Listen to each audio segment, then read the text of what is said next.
چجون جانو چجون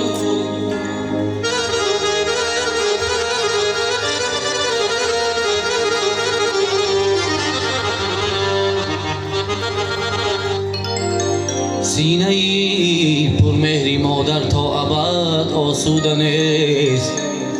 مادران در زیر گور هم یادی فرزند میکنند.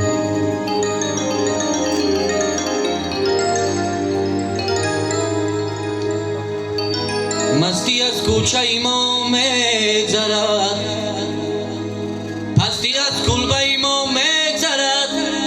هر دو در زندگی نوبت داره، غمی بیهوده ای ما میگذرد.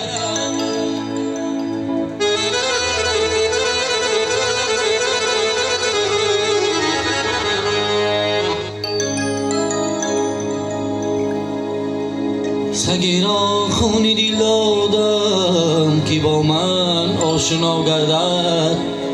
ندانستم که سگ خون میخورد، خونخوار میگردد.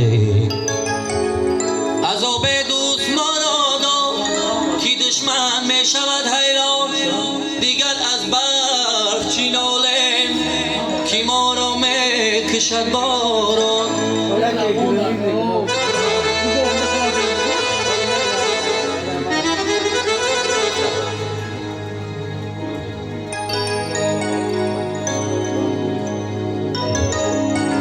یک شب مجنون بلیلی گفت ای محبوبی به همتا، تو را عاشق شود پیداه.